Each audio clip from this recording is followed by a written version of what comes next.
as well. I have shared it, yeah. Yes, I think it has been shared everywhere. Good evening, Okay, everybody. that's it. Good evening. Oh, there are people here. We are only 5 minutes late today, which is quite good going. I'm sure you'll agree. I think that's progress, yeah. And it's nice That's of progress. Alex to sort of deign to offer us his company this week. I'm back. Yeah, he's been hiking, and Chloe's just been discussing how fun his holiday looked, and we were just discussing how that is my idea of anything other than a holiday. But although I did I have been to South Africa 4 times, and I did go hiking then, and I did enjoy that. But you sort of couple that with going to wine farms and well, getting a tan, stopping at wine farms, sleeping in the wine drinking farm. the wine. No, I am that person on the group holiday who will get you all up at 6 a.m. like, it's time to go hiking, guys, we've got to go do something active, and I've got this whole itinerary. I'm ADHD, I need constant stimulation and movement. But I get constant stimulation from my phone. And I sit on a sun lounger with my phone. But you have your phone at home. Yes. You may as well not go. Well, the viewers can let us know whether or not they are well-minded to say a hiking holiday is a holiday or not. But I mean, it looked very picturesque. I want to go on one of these running holidays. Yeah, no, it was Charlie Sansom's just come into the chat. Alex was debating going to a higher altitude and passing out to avoid going back to the south border of the country. Charlie, you absolutely nailed it, mate. It's so true. And while I was out there, the riots kicked off. So it was quite jarring to be in a foreign country with this peaceful mountain part of the Alps and witnessing the chaos on the streets. And I was like, oh, crap, I've got to come back to that country, fortunately. Well, you know, Afghanistan has quite a lot of mountains too, right? You could always get yourself there. I'm not Benjamin Butterworth. Darren. I wouldn't go there. I would be lynched in 10 minutes, let's be real. Someone says Chloe is still chewing her tea. What, were you? I think it's when we clicked live, I was eating a date.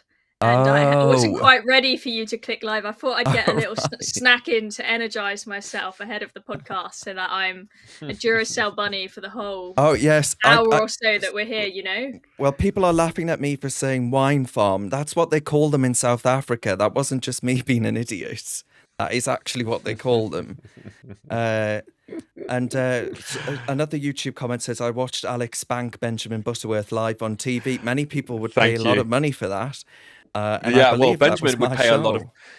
It was your show. It was your Saturday 5 show, Darren. A lot of people, Benjamin would pay people to spank him on any day of the week, but I gave him a verbal spanking, and I'm pleased to see so many people saw the vitriol that came out of Benjamin after I destroyed him live on air, which was it was really great fun. It was really great fun. Let's say he's not too happy about it.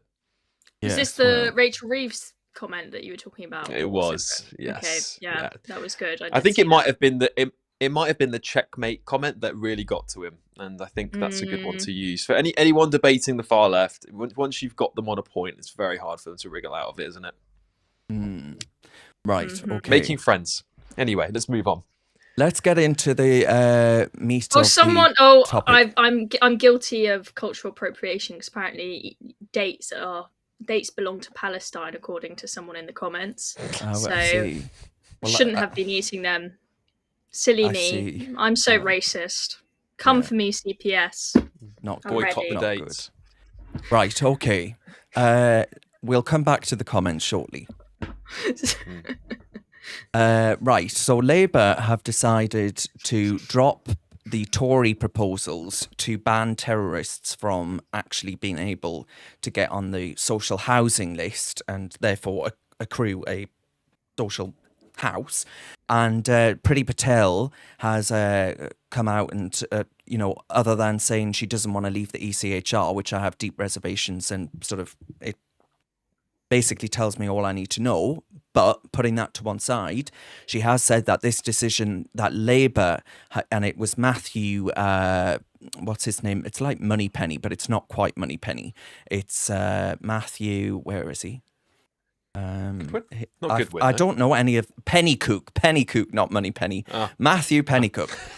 And he is the Labour minister who has confirmed that the government, Labour government obviously, had no plans to deliver the reforms that would ban terrorists from actually being able to get on the social housing list. So meanwhile, of course, the context being in the whole of Britain that there is a massive shortage of housing. There is a chronic shortage of housing that includes social housing stock.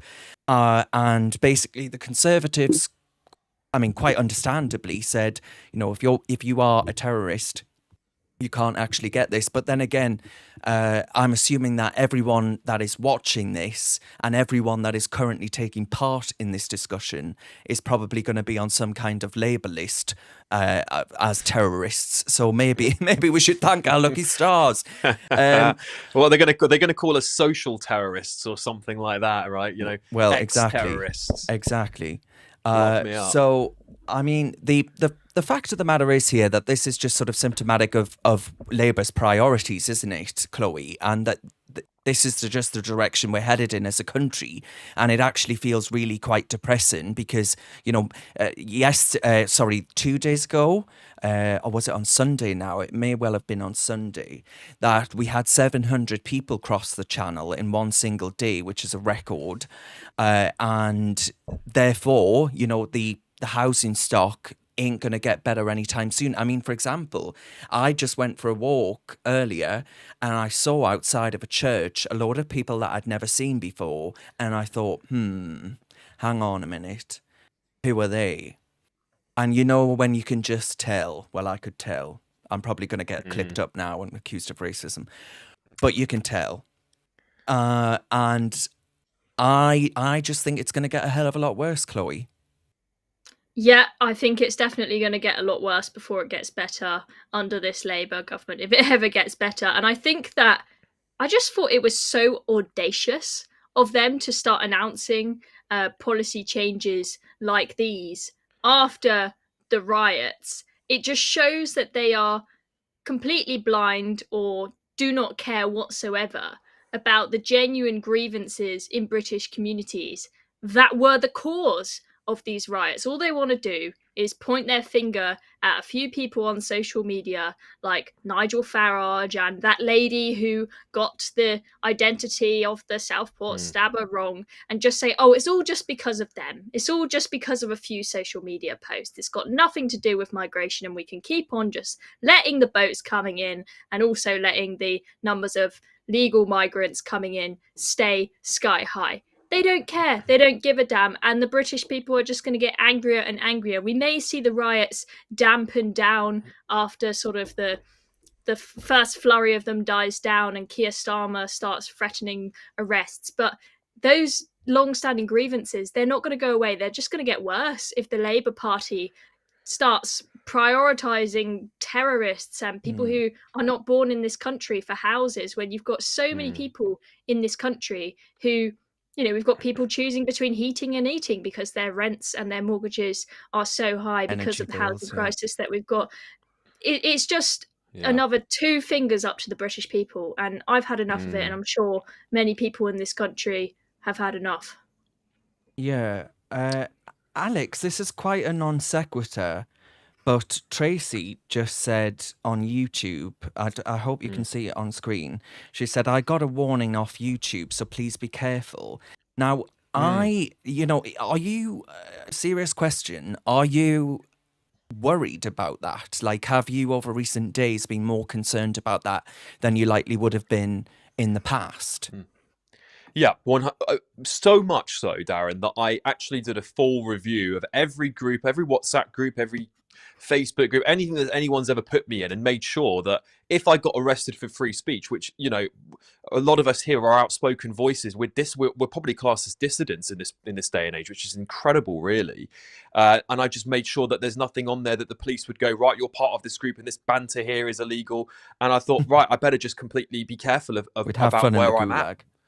Yeah, have fun in the gulag, Alex. And, you know, it is scary. And I think what's scariest the most is that the government have changed the rules overnight. Now, let's be clear. The Tories wrote these laws. These are laws the Conservative Party has put into place over 14 years, a continuation of the Blairism censorship. Blair was nowhere near this far left. Let's just be super. I am no Tony Blair fan, but he makes Keir Starmer and his current government make Tony Blair look left-wing. But it is terrifying. Freedom of speech is massively under attack, and the Labour bots online are going to downplay it. On this specific topic about the social housing, I just want to remind the audience there's two reasons as to why you might be, if you are applying for social housing, you might be at the back of the queue, or you might have a foreign terrorist ahead of you. One, Angela Rayner is removing the proposals the Tories put in place to prioritise social housing for British people. Very sensible policy. They should have done it over the 14 years they're in power, but they're removing that. That's number one. Number two, she's also removing, as you can see here, the ban on terrorists getting social housing completely. So you might find yourself further behind the queue than an actual condemned, charged terrorist in our country. And to me, that is the ultimate insult to the working class people of Britain, who traditionally would vote for Labour. Yeah, it is. No, it is. And a lot of people are saying in the comments as well, the sentiments sort of expressing that actually we need this government to be a 5-year government, otherwise there won't be a country left to actually do anything with. And I think that's a pretty good point. It's a pretty good remark Darren, to make. Darren, on that, do you remember on the Saturday 5 we had Toby Young come in? I think it'd be useful to repeat some of his words if you can remember what he was saying about even after 5 years, how much damage might be done.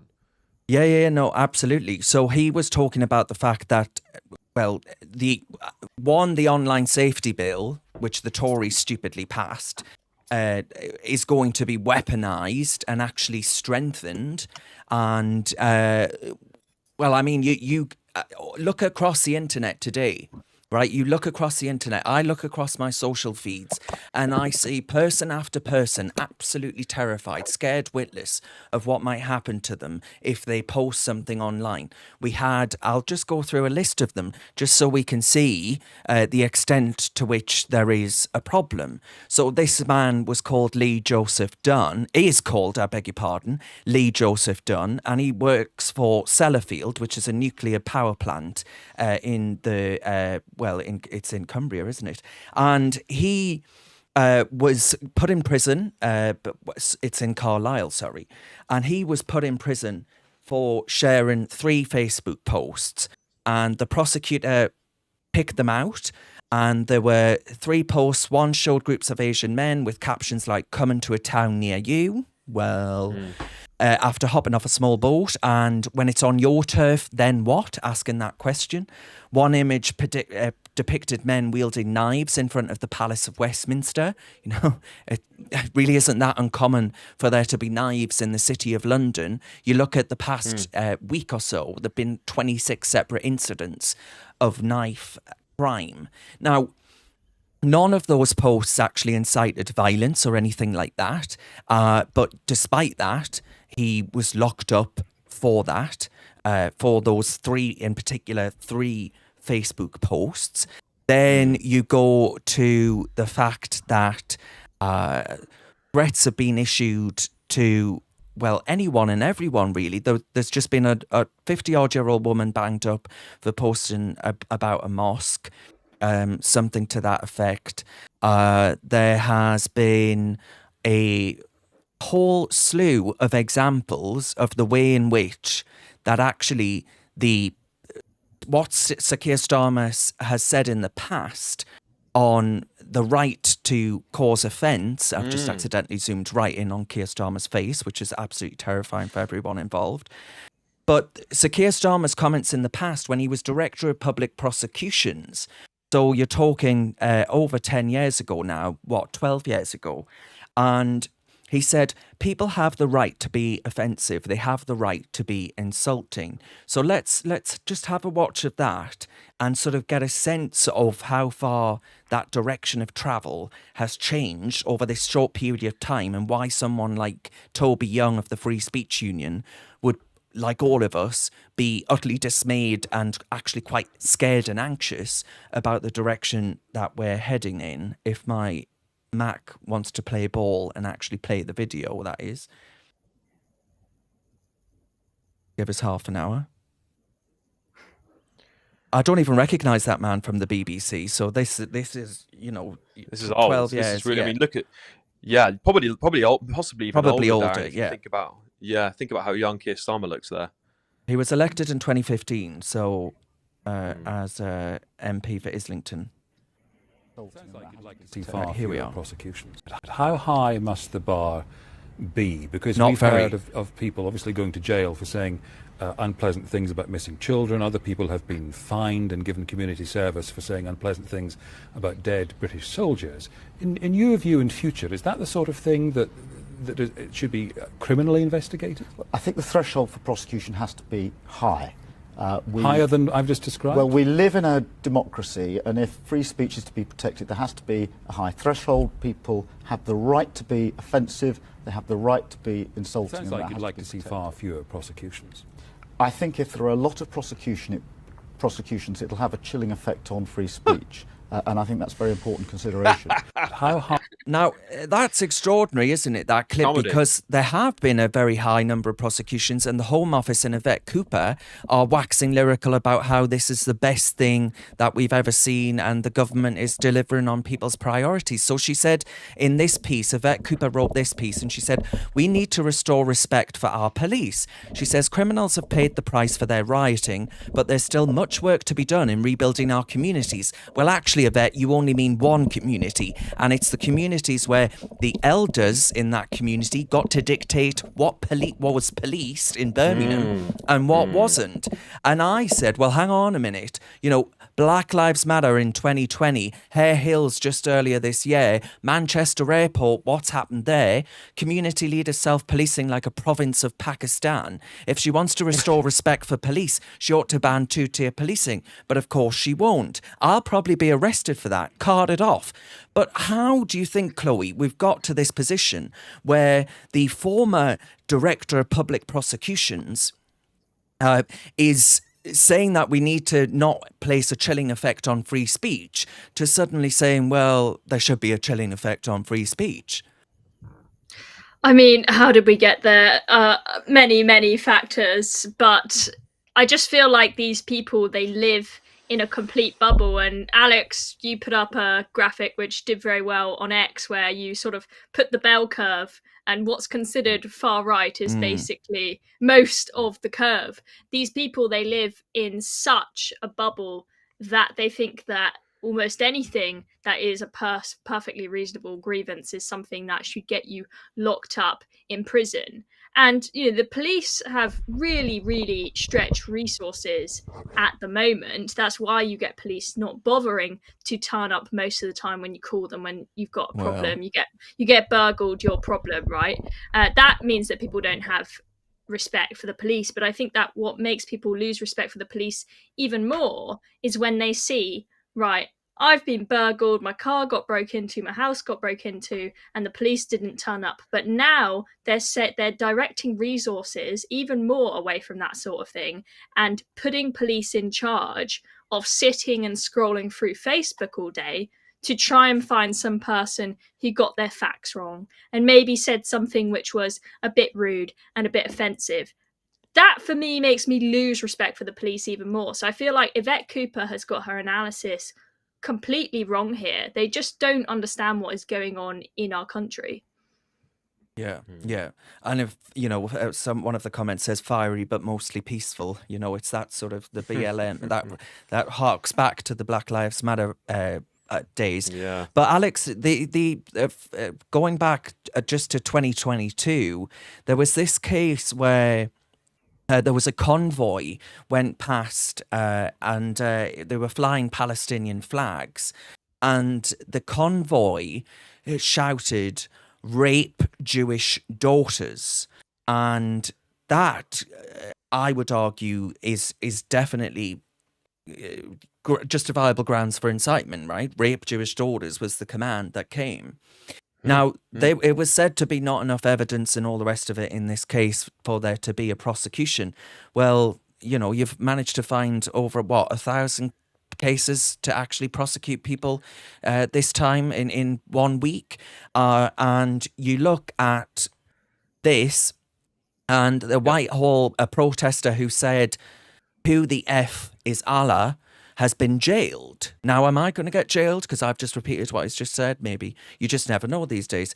And David Spring is his name, and he's been jailed for 18 months. Now, I happen to know that in this part of the world, there is a mother who is campaigning at the moment to have the man who was done for manslaughter of her child at the hands of a blade, his hands holding said blade, she's campaigning for him not to be released early. He is getting released early, and yet someone like David Spring can be banged up for 18 months because he said, "Who the F is Allah?" If a Muslim gang went on the streets and shouted, "Who the F is Jesus?" do you think they would be locked up for 18 months, Alex? Because I certainly don't. No, and they absolutely wouldn't be. Let's be real. I mean, we've seen the mocking of Christianity all the time, and the difference between us is that we're peaceful. We accept criticism of religion, and that's just part of living in a liberal. When I say the word liberal, by the way, that word has been hijacked by the far left so much. But the word liberal means free, a free democracy where you're able to criticize each other no matter what there is. What's deeply concerning is that what you're seeing here is the start of the blasphemy laws that are going to come out under the new Islamophobia laws that Starmer and Labour are proposing to go forward later this year. They will really shut down your freedom of speech. You won't be able to say a single word more about immigrants, about Islam, about nothing, because they'll group it into the same category as racism. In fact, if you're from a Muslim heritage, they're even being able to class that under this law, you will be free from any criticism whatsoever. It's absolutely terrifying. And I think we all have to start asking the question, how have we got to this position? You also need to start looking at the language the far left and the woke use. When they say the words community, they don't mean all communities. They mean specific communities. Yeah. So you need to start thinking, they're very careful with their language. It's the same, some of them aren't actually, they become less careful. Like Sadiq Khan came out and said, we need to check on brown people. Well, that same night that he said that, a church in London, where I'm from, in northwest London, in Wembley, had the statue of Mary destroyed. But there was no condemnation from the mayor of London. There was no Home Secretary going out, "This is religious violence." Nothing. Complete silence. No checking on white people. No checking on Christians. No extra security. So if you want the examples of two-tier policing, you've got them. They're everywhere. It's that famous George Orwell line, where I think he wrote, the party's final command was to deny what your eyes and ears tell you, and it was the most important command, and that's exactly what they're doing. Chloe, you sent this across to me just earlier today.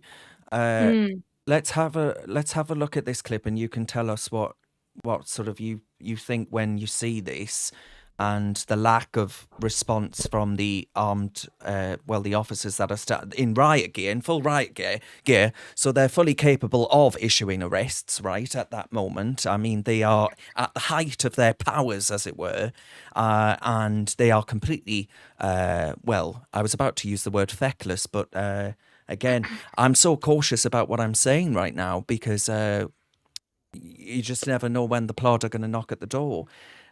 Right. Anyone wanna fuck with us? If you wanna fuck with us, you're fucking with us. Yeah, we're ready to kill you all.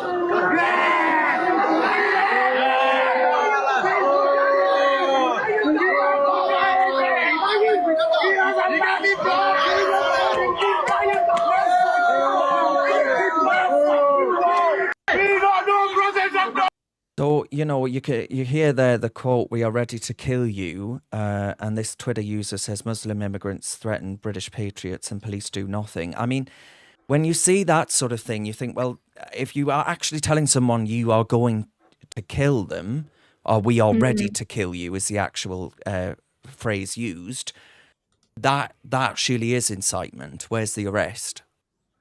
Well, it is blatant incitement. It is completely explicit. It's not like where we had, for example, that lady tweeted wrongly saying what the identity of the Southport stabbing suspect was, and they are Yes. saying, oh, this could indirectly incite violence. No, no, no. This is clear as day, explicit violence. We are ready to kill you all, is what that man said. And the police stand there and they do absolutely nothing. Now, they may make the excuse that it's hard for them to conduct arrests when they are in riot gear, because then you've got to put down your shield so you can use your hands to handcuff someone, and then you reduce the protection of yourself as a member of the riot police there. But I don't think that's a good enough excuse. And we've seen arrests happening at plenty of other protests/riots going on. It's not like they are completely incapable of doing so. I mean, I'm just not surprised anymore when I see this stuff. We've got enough evidence of two-tier policing. I don't understand why anyone needs any more convincing. I mean, we could put together a huge dossier that would be a huge folder about as tall as me if we put in all the advanced examples of two-tier policing that we've seen. It is just absolutely obscene. I'm so fed up of it. Yeah, Alex, I was struck by this clip of Ted Cruz, who is a pretty senior American politician, and he represents the state of Texas in the U.S. Senate. Now, he had this to say on everything that he's seen as obviously an outsider, as an American, our U.S. cousin, and he's watching what's going on in the country, and he had this to say. Free speech is under assault in the United Kingdom.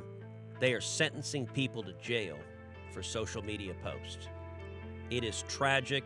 The Magna Carta is on fire. And the question is this coming to America? The United Kingdom is threatening to go after Americans, including Elon Musk, who they're targeting directly, and try to prosecute them for free speech. Kamala Harris and Tim Walz embrace the same radical views, pro-censorship, anti-free speech. We break it down. We explain what free speech means and why today's radical Democrats want to censor you and take away your free speech rights. We also... So, I mean, on that, you know, the points he makes there about how I said we are becoming a laughingstock on the international stage. Yeah. How can we have the goal, Alex, to turn around to a country like, say, Russia and say, you know, you guys have got to put freedom of expression and freedom of association at the heart of everything you do, when we're literally banging some old lady up because she's tweeted or written something on Facebook saying, you know, it could be something as ridiculous as stop the boat. So this is what's coming to you soon. You know, I've said worse than that online, right? Like, where are they here for me? Is it just old ladies and people like that they go for? I just find this really depressing, and I think Ted Cruz sort of summed it up quite well, mentioning the history of this country, once proud history, the Magna Carta stretching back over 1,000 years. That's all worth nothing right now. Yeah, we are a laughing stock. Everybody is laughing at us. They're particularly laughing at our prime minister. People from within this country are laughing. And I think actually one of the best things we can do is laugh at them, because the most disarming thing that happens to the far left is them being laughed out of the room. Of course, they're going to target the people with no voice first. You know, they come for the voiceless first, because those are the people that would normally join those with bigger voices, like such as yourself and politicians. That's why they won't arrest Nigel Farage, Darren, because Nigel Farage, it would be one step too far for the diktat to do that, because they know that the uprising that would follow that from people purely just in disgust, seeing a political, well, they'd see him as a political prisoner, wouldn't they? It would be too much for them to handle. And so they go for the voiceless. We saw this is what they do in Russia. It's what they do in China. They take out the smaller voices first. But, you know, Ted Cruz nailed it. He nailed it. Elon Musk has nailed it. And the fact that we're getting global attention for this, global attention for riots that could have been quelled with the Prime Minister going out, using his teleprompter to say some very few words to say, I understand people are unhappy and I will address them. and I want to talk about immigration.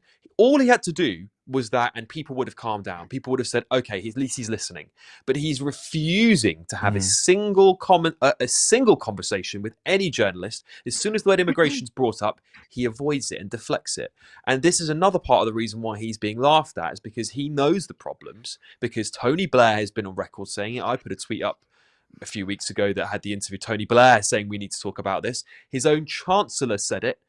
Famously back a few years ago, saying if we don't do something about immigration after Brexit, there will be riots and violence. So they know it, but there's something going on behind the scenes here that they don't want us talking about, and therefore they're shutting down the debate entirely. If they have to arrest you, they will. In fact, they're letting violent prisoners out of jail so they can make space for us. Yeah. Yeah, I mean, Roger says, Darren, don't admit to that on film, which is very kind of Roger. But everything I'm talking about, Alex, as you well know, is in the public domain already. So we've documented it. We're all very well documented. That's the problem. I mean, if we're going to go down, it'll be very hard for them to lock us all up. But there's enough material out there, is my point, right?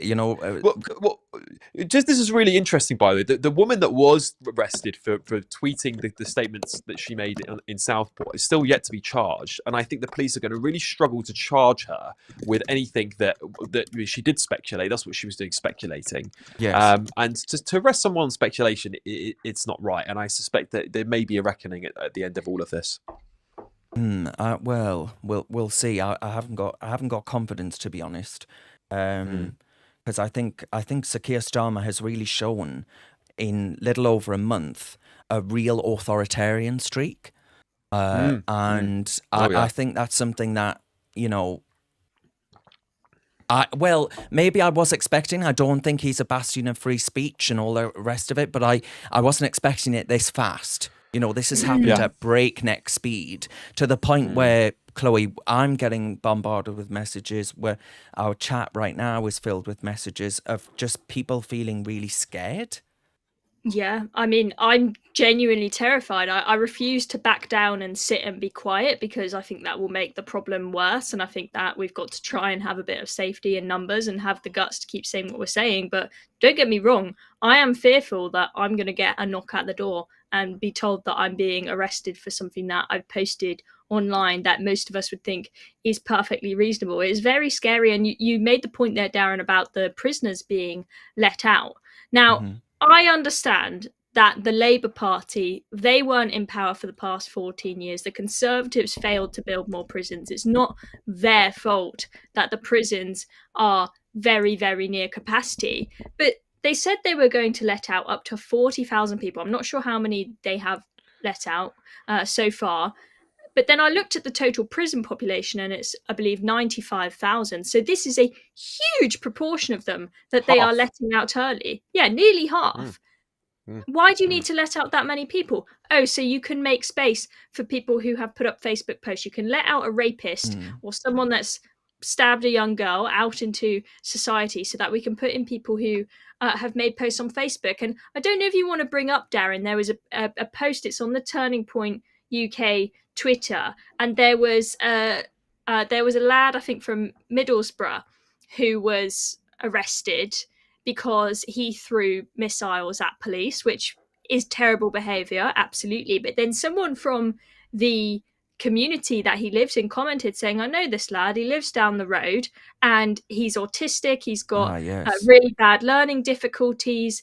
Sure, he should be punished, but sending this boy to prison isn't going to help him a whole lot. And to think that we're letting potentially rapists out of prison to make space for lads like this who probably just need some help with their learning difficulties, I think is really sad. And don't forget, guys, that video from a while ago, which I think, Darren, you spoke about a lot of, where we also had an autistic teenager arrested for saying that the police officer looked like her lesbian nana. Yeah. That's right. Yeah, lesbian nana. Yeah, lesbian nana ordeal. But we've also, I mean, I was so shocked to see a couple of headlines where 11 and a 13-year-old had been arrested or charged or something in court for taking part in the riots. Absolutely ridiculous. They are under parental guardianship, and what those courts have done is ruin those children's lives forever.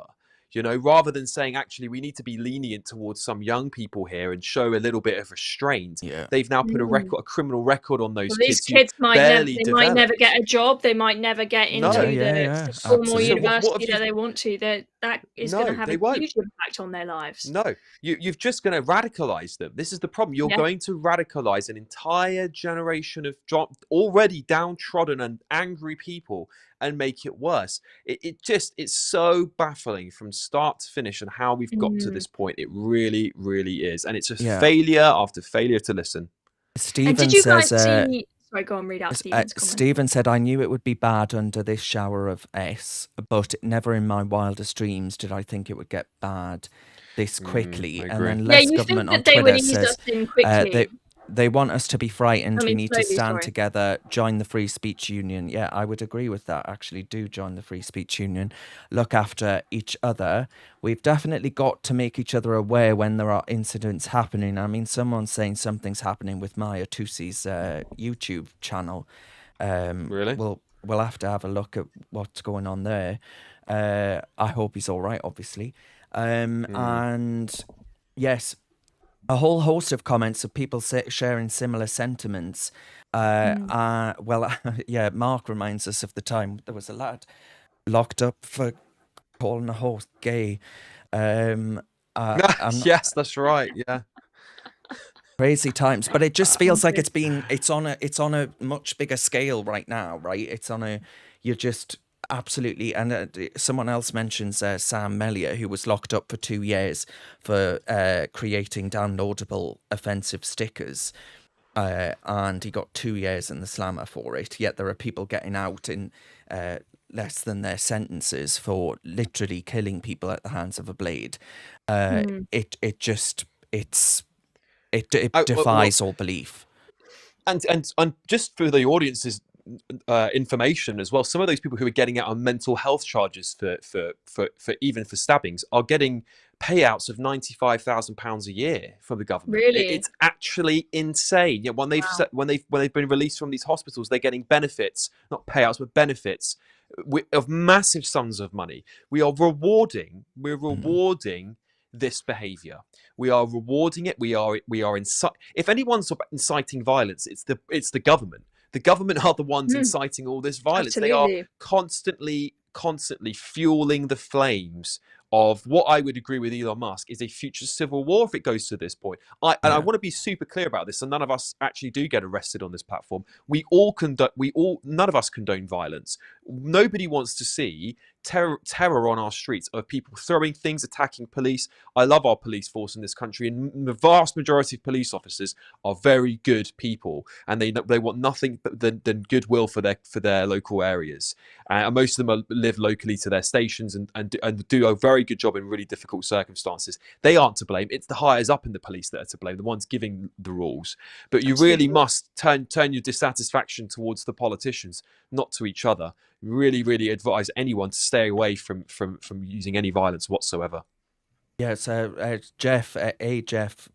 Jeff says you should look into Black Belt Barrister. He's got some good legal, he's going through the legal situation. He is very good. I will actually have a look at that after I've done this. But I like this tweet. So it was a screenshot of too many Twitter prosecutions could damage free speech, says the Director of Public Prosecutions, which of course Keir Starmer was back in 2013 when he made those comments. And the accompanying tweet says, Keir Starmer in 2013, too many Twitter prosecutions could damage free speech. Keir Starmer in 2024, let's see how many we can fit in a day. And it very much does seem like it occurred at breakneck speed. But right, I'm gonna move on to discussing another issue that is related, and that I repeat, I could definitely be charged for under what people have been charged with for sharing on Facebook and all the rest. But the migrant situation, I thought this from GB News was actually very good. Their efforts to end the Channel migrant crisis. Row after row of small boats, hundreds of them, many now deflated and rolled up. As we filmed, contractors dropped off more dinghies, the latest to have made the illegal crossing into UK waters. This is for Rishi Sunak. Sir Keir Starmer's focus is on going after the people smugglers, who've now sent thousands more migrants across the Channel since Labour came to power. But the So you've got that ridiculous. I mean, the sight there of the armada worth of vessels that have crossed the English Channel and that ended up just being strewn across some junkyard in Dover, I assume it is. And you've got this going on in the backdrop of everything that we're talking about. And people are too scared to actually say this shouldn't be happening in my country. And then Robert Jenrick, who is standing for the leadership, and he was immigration minister when Rishi Sunak was prime minister. And he says, yesterday, 703 people came to the UK illegally. Studies show each cost the taxpayer roughly £400,000 over their lifetime. So the cost of not having a border for one single day was £281 million. Add on to that, we've given the French £500 million to stop the boats. That went well. Starmer's decision to scrap rather than strengthen the Rwanda plan will be a disaster. Robert Jenrick, very clear, he wants to leave the European Convention on Human Rights and stop foreign courts being able to actually prevent the United Kingdom from having border controls.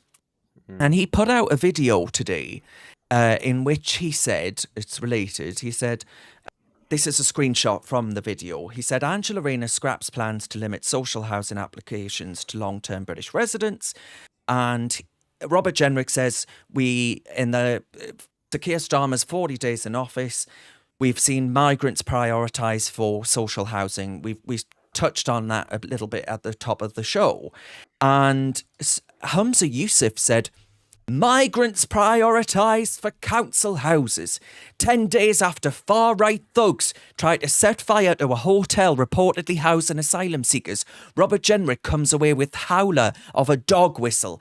Absolutely shameful. He isn't fit for public office, let alone leading the opposition. Well, actually, Humza Yousaf, I mean, fat lot of good you did whilst in bloody power. The colour of your P45, I'm pretty sure, was white, and I bet that was a bit of a shock to the system when you received that. But I'll just read a few of the comments that really, I think, summarised how I feel about it as well. This is from Luca, and Luca said, predictably, the riots 2 weeks ago are already being used as a cover to censor any discussion about migration and government policies. Even something as mild as believing foreign nationals shouldn't be prioritised for British social housing is too divisive and inflammatory. And it goes on like this. I had a load of selections here.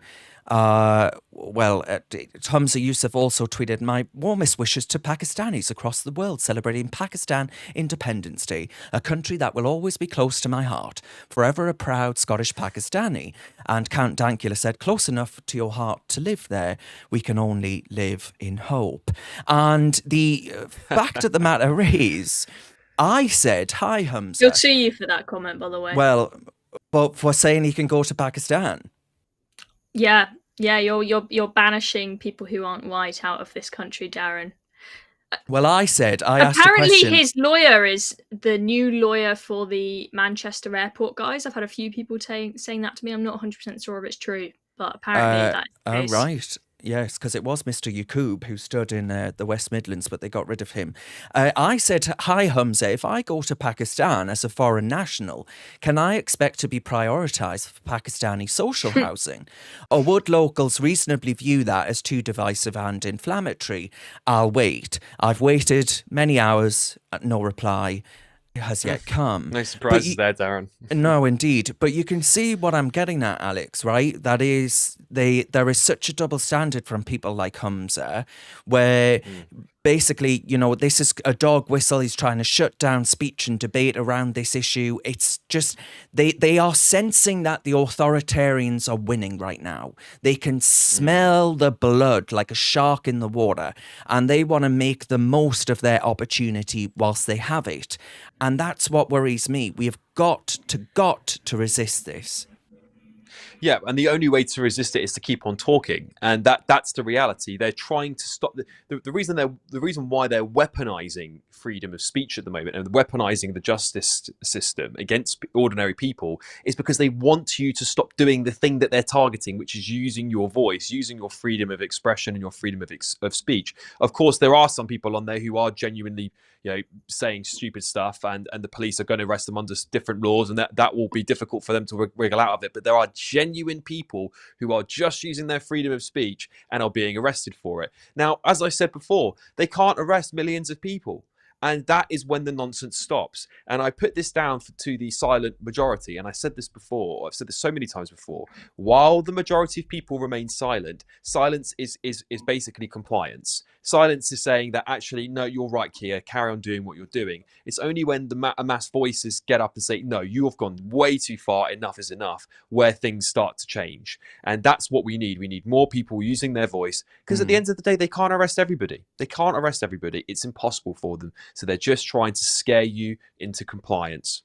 Yeah, I mean, but speaking about that, being scared into compliance, I thought this video was pretty shocking as well, Chloe, which was from earlier, and we saw this from a court of law. You did not want your money going to immigrants who, quote, rape our kids and get priority, end quote. This offence is so serious that an immediate custodial sentence is unavoidable. Would you stand, please? The sentence that I pass has been reduced by 1/3 to reflect your guilty plea. The sentence is one of 20 months imprisonment. He went on to say that, I mean, 20 months, that's such a long time. Insane. And like, Chloe, surely one fear of yours, and I don't wish to put words in your mouth, you're perfectly capable of forming them yourself, but would one fear of yours with illegal migration be that we don't know who's coming to this country and that there is a risk of sexual violence and, just violence all round?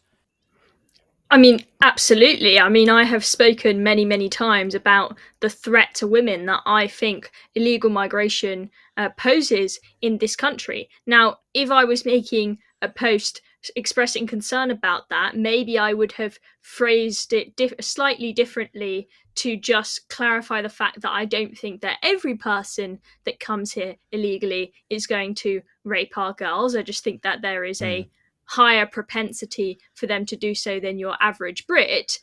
However, I think the concern that is being expressed here is perfectly valid. And even if you don't like it, this is not inciting violence. This is just saying that you don't want your government to spend money on a certain group of people. As you said in the tweet you posted earlier, Darren, the only time that there should be legal action taken and sentences handed out to anyone posting online should be if they are explicitly, very, very clearly inciting violence. And this is far from it. This is absolutely terrifying. And it makes me feel queasy about continuing to put up the post that I do, standing up for the safety of women in this country at a time when we've seen story after story after story of migrants, both legal and illegal, coming from certain countries, committing sexual assault and rape on women in this country. I think the fact that the grooming gang scandal was kept underground for so long because they were terrified of being called racist when it was it was people who weren't white committing the crimes. I think that is absolutely abhorrent, and they are going to cause there to be more situations like that if they start arresting people.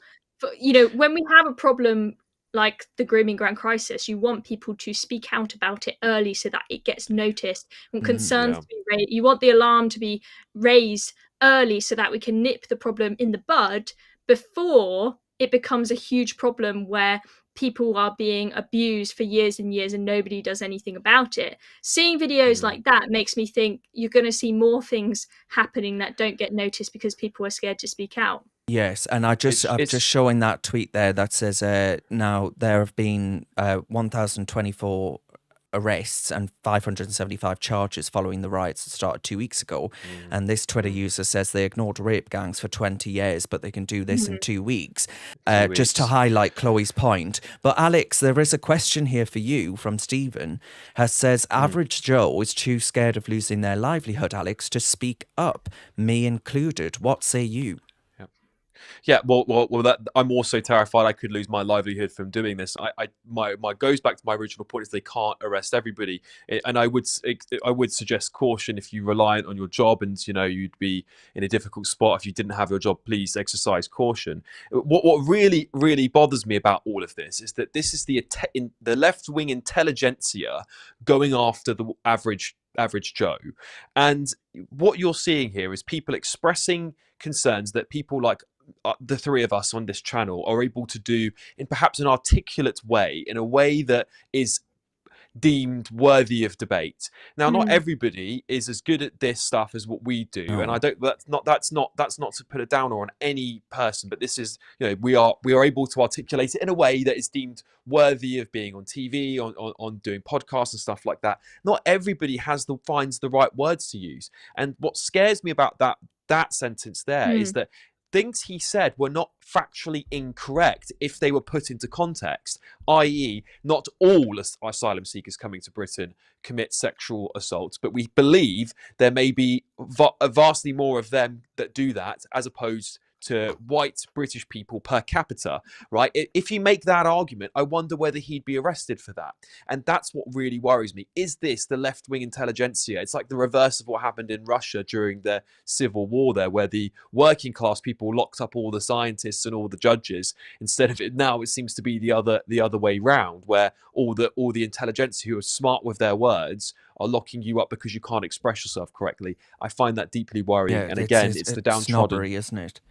There's an element. I couldn't agree more, and I think there are so many cases of people just saying things and then apologizing for them profusely, by the way, and still getting banged up nonetheless, just to be made an example of.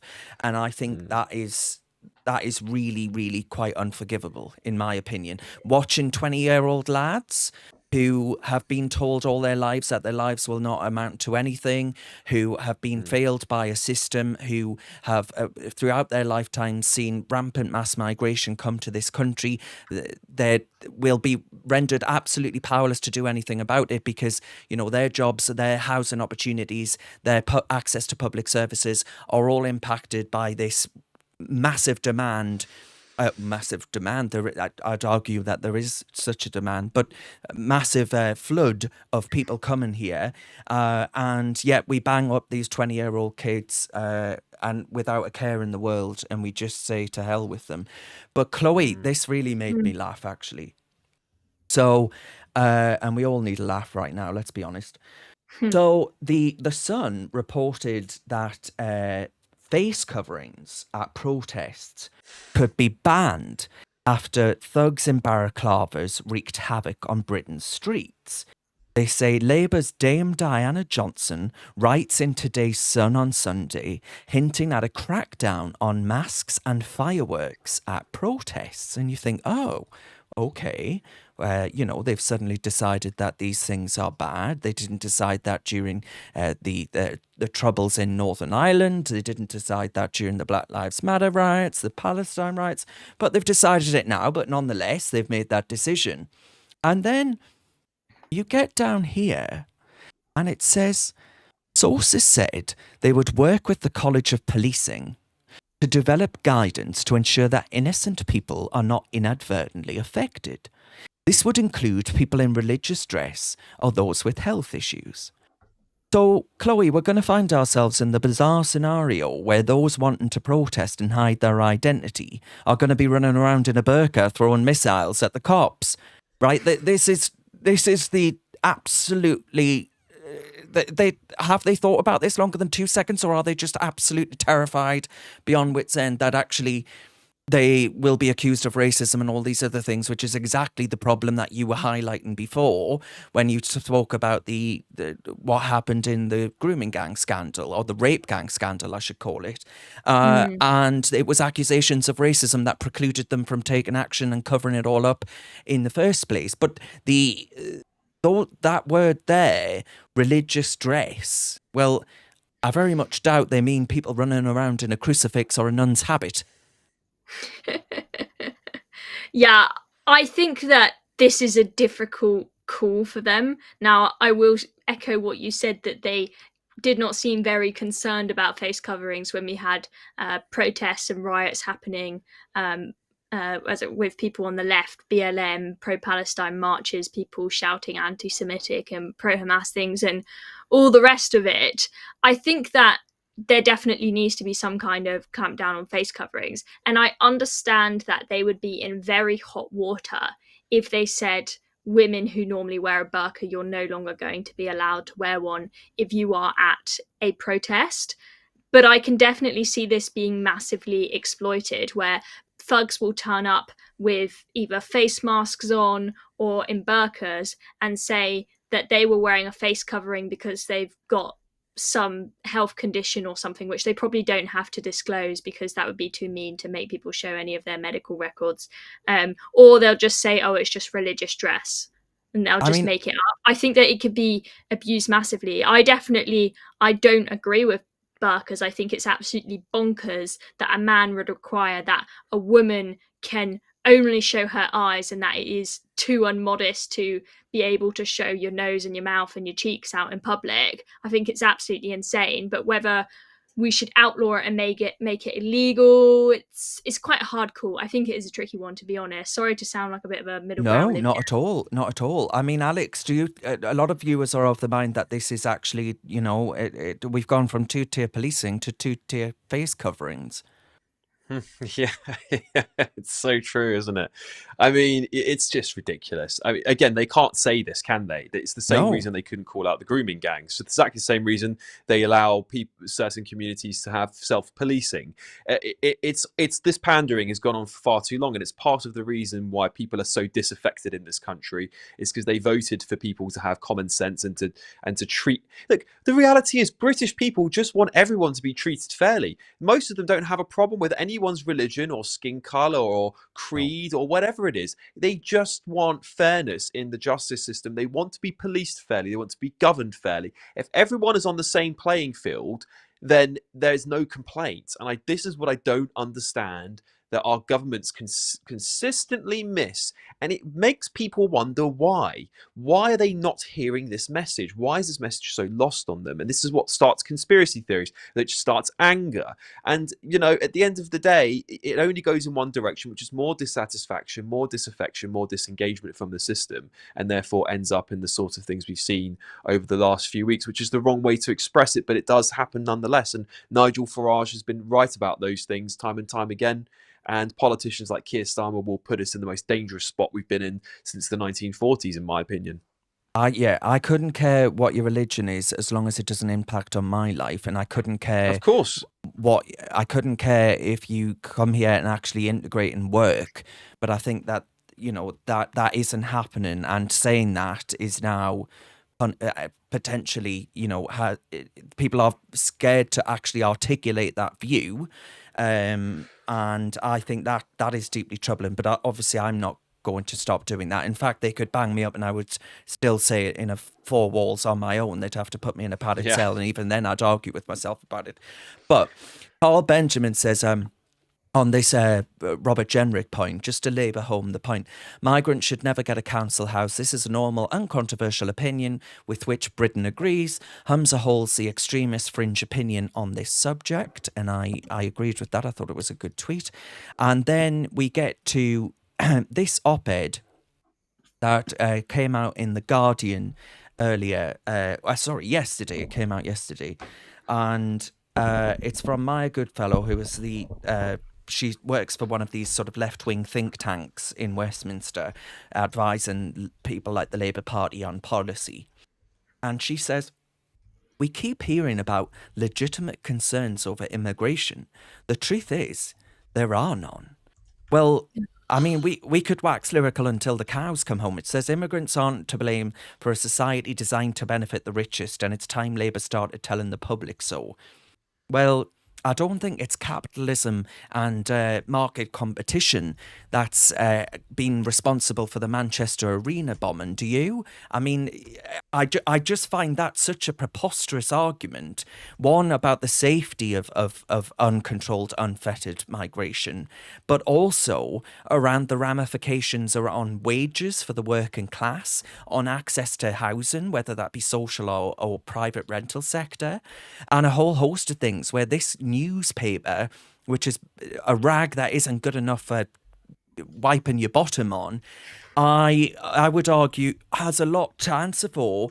It was set up as the Manchester Guardian to actually speak up for the working man. They wouldn't know a working man if Del Boy or Compo from Last of the Summer Wine walked over with a fish and chip wrapper and slapped it over their mush. So I lose all semblance of sanity when I read things like this. Not that I had much of a grip on it anyway, but you can see where I keep labouring this point. I know I keep saying it now. I've said it several times throughout this discussion, but we keep going back to they sense an opportunity. They want to create an environment in which there is a chilling effect upon speech and debate around this issue and prevent us from actually being able to discuss it, because we, for some time, were winning the argument. The Labour Party was saying, we're going to stop the boats. We're going to do our X, Y, Z. Now, of course, they were never going to do that, right? I'm not an idiot. But they were saying it. Now maybe they don't have to, because, well, who's going to argue with them? Everyone's too bloody scared of being banged up. I don't know who I was directing that question to, so Yeah. whoever Well, wants no, to I jump mean, in.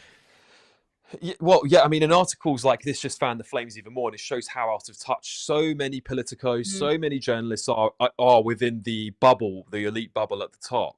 And it really just turns, it's one of the reasons why the mainstream media is dying so rapidly. It's not just dying here in the UK. You look at the viewing figures, it's just plummeting every year.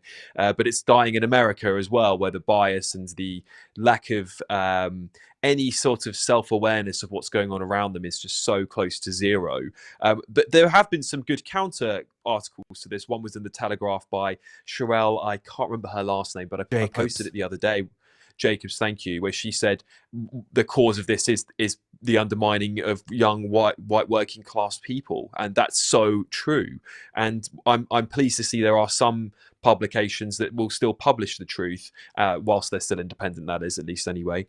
But you know, it's chilling, Darren. It's chilling, but sadly, I don't know how many of us are really surprised. The only thing that's changed is we now have a government that is the Guardian. It's the Guardian in government.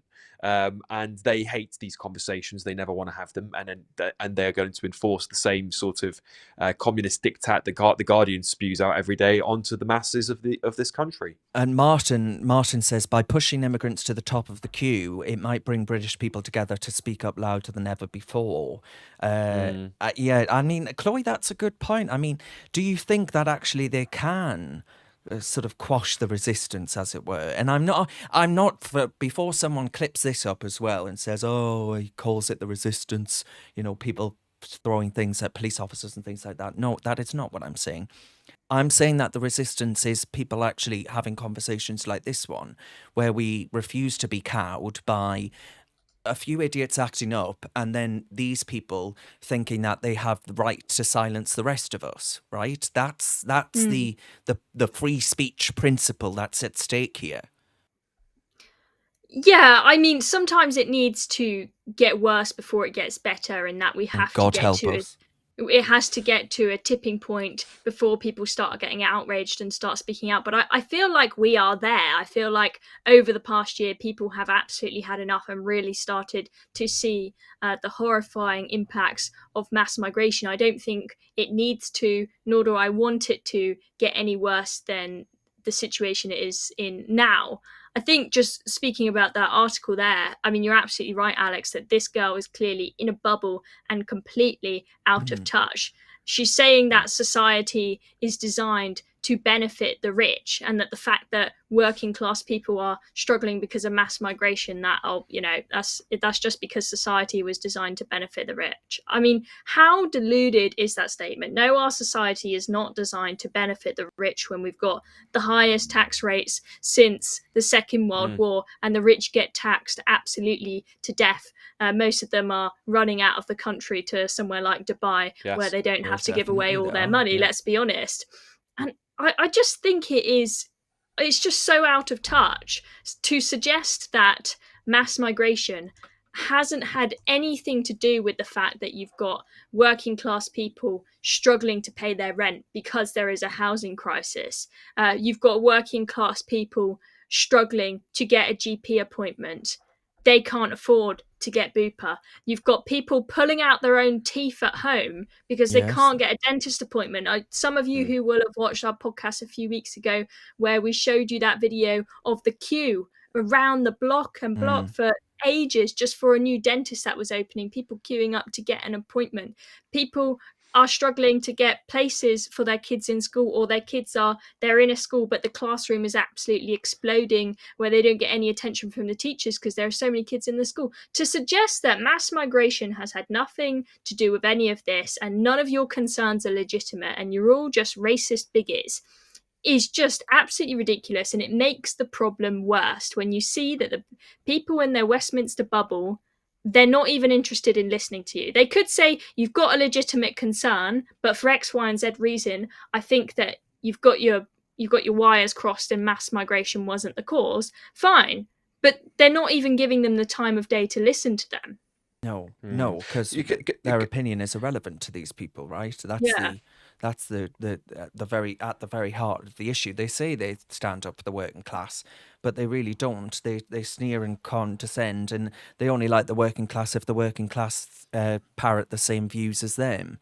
I've never believed that, for as long as I've been on this planet, and we were beneficiaries of Gordon Brown's welfare reforms. Mother was a single parent, blah, blah, blah, blah. I've never believed that these people actually speak, that they understand and could speak to us as people. They see us as vermin and all these other things. Alex, I wanted to, before we move on to something a little bit more fun, I want to talk about pregnant men for 2 seconds before... my favourite topic, Darren. Absolutely, I'm sure you've been speaking about it on GB News ad nauseum. But the question I wanted to ask you was, do you see a double standard in the application of the law that we've seen over recent days, and the fact that the Labour Party have links to this hope not hate thing, either in support or people being associated with it?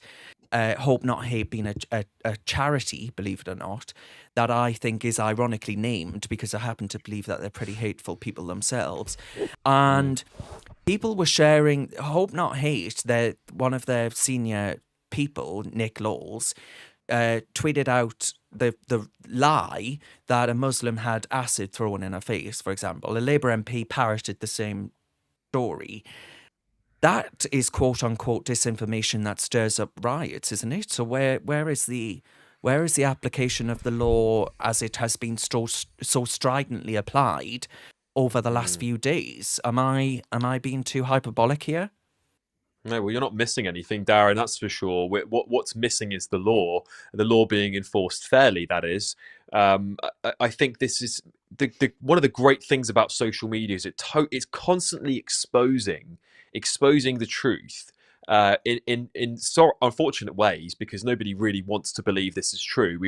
I'd love someone to show me evidence that it's not true, but it is proving to be that if you're on the left and you come from a certain, I don't know, class or think tank or group that is sort of sensitive towards the government's thoughts of the day, the politico of the day, then you will be exempt from the so-called hate speech laws or so-called misinformation. And in fact, this is the same Nick Lawls is the same guy that tweeted out that the so-called counter protest who ended up countering nobody was a hoax. It was all set up as a hoax.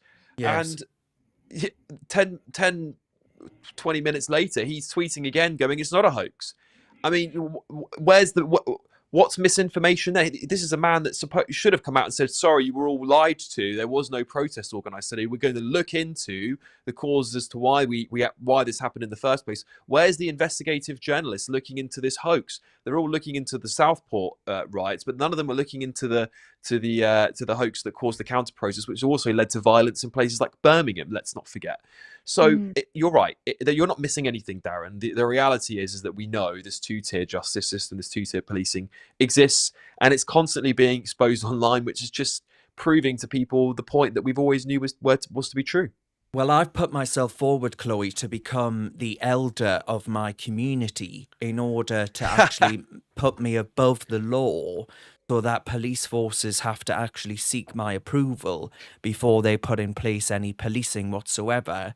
And that's how it worked in Birmingham after the incident in which Alex references. So I figure if I become an elder of my community up here in the northeast of England, then, well, I'm untouchable. So that's what I'm going to do. How do we do that? How do we apply for that? That's a good question. Well, we need to learn. Well, let's have a look at how they did it in Birmingham, shall we? These community leaders. Yes. Although I doubt we'll get elected, let's be honest.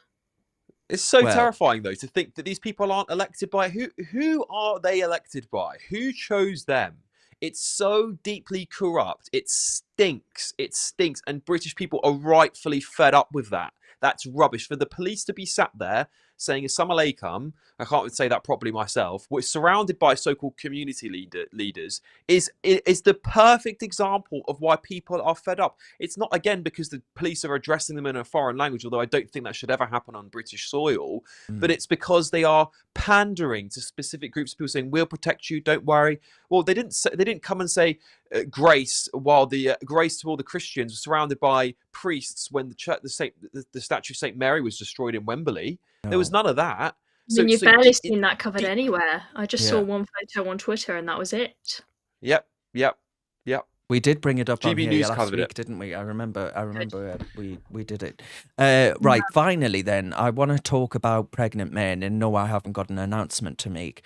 But this was on ITV earlier, well, I assume it was today, it could have been yesterday, and which Rylan of X Factor fame back in the day is on this morning with Josie Gibson, who was in I'm a Celebrity with Nigel Farage. And I just thought this was a good way of sort of trying to have a little bit of a lighter topic to end the show on. But this is what was said, and it's in relation to the fact that the NHS have issued guidance which says that every man has to be asked if they are pregnant in order to determine, well, presumably biological sex, and to determine whether or not they need a smear test or a protest. I've got protests on the mind. Prostate examination. But this is what was said, and it just sort of highlights the madness of it all. New guidance requires radiographers to ask whether men aged 12 to 55 could be pregnant. If you look at it, the guidance is saying that they don't want people to make assumptions about a patient's gender identity. And this comes on the back of a transgender man who unknowingly underwent a CT scan whilst pregnant. Okay, right. I've got a few issues about this. So why should every trans man, biological man, be asked that question? Because for me, if I went in to have an X-ray, that's in a medical setting. Yeah. Surely they would have my medical notes in front of them to say my gender, my birth gender, whatever I identify as. If I went in for an X-ray and the person who is giving me medical treatment asked me, can I ask, are you pregnant? I wouldn't feel comfortable with that person giving me medical treatment, because as someone who's not a trans man, I've got a lot of trans friends, but as someone who's not a trans man, I'd be like, are you all right? Do you know what I mean? Well, I suppose we ask all women that come in whether they're pregnant prior to having a scan. Anyway, so I know what you were saying. The onus is on the person, but we ask all women anyway. So in that same way, we're saying, actually, let's open this up and make sure that we're considering non-binary, transgender, intersex patients. I mean, look, I get it, but I think when you're sort of talking about a 12-year-old boy going in for an X-ray and saying, are you pregnant? That's going to confuse that child. Like, look, I'm not too sure, you know? Yeah. Not too sure. Well, I should hope even a 12-year-old child is aware whether or not they're bloody pregnant. But, like, Ryland's there, he doesn't want to, he says, oh, I've got many trans friends, like, oh, please don't come for me, please don't come for me. Yeah, I bow down, bow down, bow down. Please don't come for my job, please don't cancel me. He knows that this is all faintly ridiculous, right? He knows, and he says things like your birth gender. Well, it's like your biological sex. That's what matters here. That's what they're talking about. Those immutable things, and I just find this doublespeak. Again, we go back to Orwell. I know it's so cliche to always mention Orwell, but he is so relevant because this doublespeak is happening throughout the discussion about the protests, and it's also happening right now in this discussion about the NHS issuing guidance, which must be costing the NHS a small fortune. I mean, how much time must be wasted asking 12-year-old little boys if they're pregnant, or asking, old men coming in to get a finger up their bottom, whether or not they're capable of carrying a baby. Is this your vagina or is it your anus? Oh. It's so ridiculous. I mean, look, I'll say it again, I say it every time. A man is a man, a woman is a woman. Let's just stick to the facts. Pandering to 0.something% of the population is a stress on nurses. I spoke to some nurses in the green room at GB News a few weeks ago who were coming in exhausted, underpaid, understaffed, and who were already been attacked for misgendering somebody. It is absolutely abhorrent what they have to go through in hospitals. I would rather they focus on getting my medical treatment right or worrying whether they misgendered me. It's down to the person, that 0.1% of people, to declare, by the way, I'm a trans person. No one's going to give a toss. Doctors and nurses aren't going to give a toss. They'll probably be thankful that you told them in the first place. But this hubris that comes out of this small amount of people is just disgraceful. I hate to be the bearer of bad news, Chloe, but I think most doctors can actually tell whether or not someone is turning up as a trans person. Yeah, I think they can probably tell. And Alex, you make a really good point there about the fact that nurses and doctors, they are already extremely stressed, extremely overrun, working in environments where they don't have enough staff around them. They're having to work insane hours and take on a million tasks that are meant for far more people. I was talking to my friend who is a doctor about various cases where I've heard of, and I'm sure many people have, where the NHS have completely messed up. They haven't diagnosed people properly. They've given them the wrong treatment. And I was asking him, why do you think that these fuck ups keep happening? You go through medical school for so many years. You think that they would be well trained enough not to make these mistakes. And he said these mistakes are happening because they are so stressed. Their brain is not functioning properly when they are put under so much stress, working so many hours. And if we increase that stress more by giving them more stupid questions that they've got to ask patients in the limited time that they have, stressing them out about potentially losing their job if they misgender someone, it is just not what we need. The NHS needs to focus on just delivering good care. Nothing else, not this pronoun garbage. Arena says, this is insane. Men cannot be pregnant. That was a woman. Men are born with ovary. Men are not, rather, born with ovaries, not to confuse people, a uterus or a vagina. And Tom says, the clown world honks and it will never stop honking. And then just another... on the uterus point, yes. Sorry, just not forget the foreign secretary thinks that men can grow a uterus. Sorry. Yes, that's right. That is true. The foreign secretary being David Lammy, who is, of course, an intellectual colossus. And he says that my understanding is that you can grow a uterus through certain procedures, which is, I mean, a revelation to absolutely everybody, including medical science. But the other point, I mean, lots of comments like this one from Ricky saying men can't get pregnant. But I've just lost one comment. Oh, there it is. Ant says, everyone should wear rainbow outfits and face masks. It would be armour. Yes, maybe that's what we should do. We can't wear a burqa on a protest. So maybe we should go out wearing a little rainbow outfit. Or maybe you could double it up, Alex. Maybe you could wear a burqa that is a rainbow. That's going to be how the British Army turns up to fight the Russians. Well, you guys are laughing, but in the counter protests, air quotes, counter protests. There were LGBT for Palestine people with the keffir on and the LGBT flag wrapped around them. So you're not far off. I mean, the fiction is becoming reality slowly but surely. Yeah, it definitely is. Lots of Happy Warrior sent a very nice comment. Thank you very much to you. We got a super chat from Cheshire Cat, who said it's like that. Have I added this? No. It's looking like they are trying to shut down any opposition and dissenting voices. Isn't that a classic staple of authoritarianism?